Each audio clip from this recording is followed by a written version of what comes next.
Welcome to my channel. मैं हूं शुभम और हम देखेंगे बैंक निफ्टी किस तरह से मूव कर सकता है 4 जुलाई को। आज के हिसाब से अगर आप देखोगे तो आज के हिसाब से इसने वन डायरेक्शन मूवमेंट किया है और बाद में ये साइडवेज चला गया था। आप ओपनिंग में देख सकते हो। कल के एनालिसिस के हिसाब से मैंने आपको बताया था कि अगर यहाँ पर सप्लाई के पास में आता है उसके बाद में सस्टेन करता है और नीचे आने की कोशिश करता है तो हमें सप्लाई से ही डाउन साइड में ट्रेड लेना था।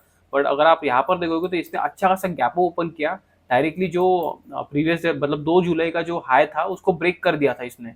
उसको ब्रेक करके वहां पर उसने ओपनिंग किया और वहां से फिर डाउन साइड में एक मोमेंटम किया थोड़ा पहली कैंडल और फास्टली उसने रिकवरी कर दिया अपसाइड में।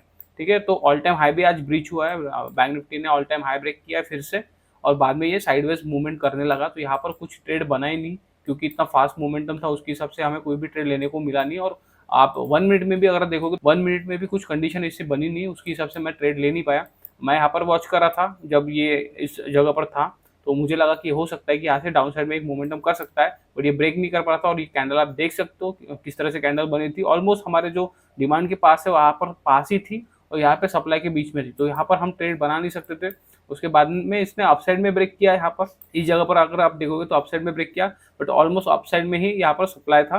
तो उसके हिसाब से यहाँ पर भी कोई ट्रेड बना नहीं। और 5 मिनट के हिसाब से तो आपको दिखाई दे रहा होगा कि कितना बड़ा मोमेंटम ये किया था और फास्टली मोमेंटम किया था। प्रीमियम बहुत अच्छे खासे बड़े थे यहाँ पर। प्रीमियम मैं प्रीमियम को वॉच कर रहा था तो उसके हिसाब से प्रीमियम मुझे बहुत ज़्यादा अच्छे मिल रहे थे, बट ट्रेड लेने की अपॉर्चुनिटी नहीं मिली। इसकी वजह से मैं ट्रेड ले नहीं पाया और बाद में ये जाकर यहाँ पर साइडवेज हो गया। ये इस जगह पर मैं ट्रेड ले नहीं सकता था क्योंकि आप देख सकते हो ये ऑल टाइम हाई के पास था।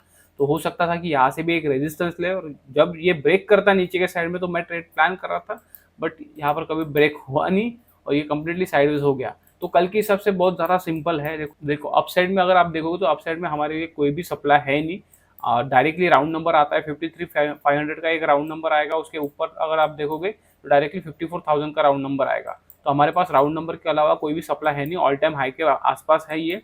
जो प्रीवियस जो हाई इसने क्रिएट किया था उसके ऊपर थोड़ा निकला था। ये जो आपको दिखाई दे रहा है 53,255 का आज के दिन इसने ये हाई लगाया है।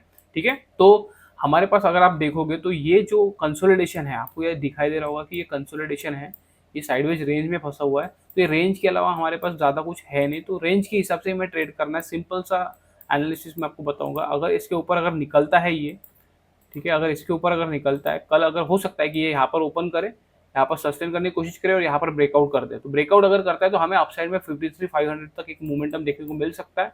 यहाँ पर भी अगर सस्टेन करता है फिर से इस जगह पर अगर सस्टेन करने की कोशिश कर, क्योंकि ये रेजिस्टेंस इसको मिल सकता है तो हो सकता है यहाँ से नीचे की साइड में भी आने की कोशिश कर सकता है। बट अगर यहाँ पर सस्टेन करने की कोशिश करता है तो हो सकता है कि हमें अपसाइड की फिर से बैंक निफ्टी में मोमेंटम आते हुए दिखे। और अगर ये यहाँ पर ही सस्टेन करने के बाद में इस जगह पर अगर आप देखोगे, इस जगह पर अगर सस्टेन करने के बाद में ये सप्लाई को निकालता है, ठीक है, नीचे के साइड में सप्लाई को निकालता है और यहाँ पर प्राइस एक्शन क्रिएट करता है तो हमें डाउन साइड में भी बैंक निफ्टी आते हुए दिखाई दे सकता है। तो इसके हिसाब से हमें ट्रेड करना है। हाँ, बैंक निफ्टी अगर gap up and gap down के हिसाब से अगर होता है तो सिनेरियो थोड़ा बहुत चेंज हो सकता है। अगर ये गैप डाउन अगर ओपन हो जाता है, ठीक है, फिर से हो सकता है कि ये गैप डाउन अगर ओपन हो जाए। आज जैसे गैप अप ओपन हुआ, इतना अच्छा गैप अप ओपन हुआ, तो इसके हिसाब से आप बोल सकते हो कि जो पहले जो सेलर हावी थे उसके हिसाब से यहाँ पर बायर फिर से हावी हो चुके हैं। क्योंकि यहाँ पर गैप अप ओपन होने के बाद में आप देख सकते हो यहाँ पर सेलिंग तो आई, बट सेलर को इन्होंने जो बायर है वो हावी हो गए सेलर पे और यहाँ पर बैंक निफ्टी को अपसाइड में पुश कर दिया और ऑल टाइम हाई को भी ब्रेक कर दिया फिर से। तो यहाँ पर बायर जो है वो एक्टिव हो चुके हैं फिर से।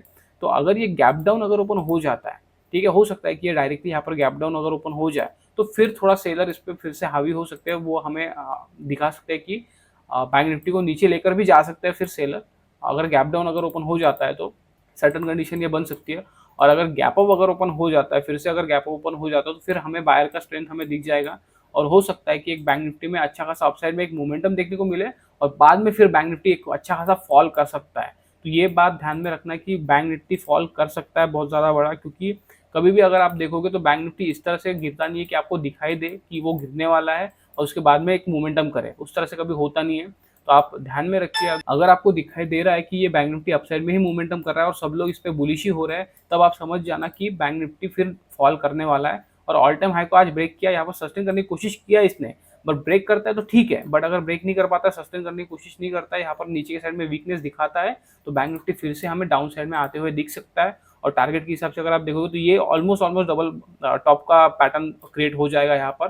तो अगर डबल टॉप का पैटर्न अगर क्रिएट होता है उसके बाद में अगर ब्रेक करता है तो डाउन साइड में भी एक अच्छा खासा मोमेंटम भी देखने को मिल सकता है। बट देखो ये बड़े टाइम फ्रेम के हिसाब से हमें छोटे टाइम फ्रेम में जिस तरह से मूवमेंट करता है उसके हिसाब से हमें ट्रेड पकड़ना पड़ता है, उस तरह से हमें ट्रेड पकड़ना पड़ता है। तो उसके हिसाब से हम नॉर्मल बहुत ज़्यादा इजीली रखेंगे। अगर यहाँ पर ब्रेक करता है तो नीचे के साइड में देखना है, यहाँ पर अप साइड में ब्रेक करता है तो अप साइड के हिसाब से ट्रेड देखना है। कंसोलिडेशन है तो कंसोलिडेशन में हमें ज़्यादा कुछ दिमाग लगाना नहीं है, ठीक है। तो आज के लिए बस इतना ही, मिलते हैं नेक्स्ट वीडियो में। Thank you.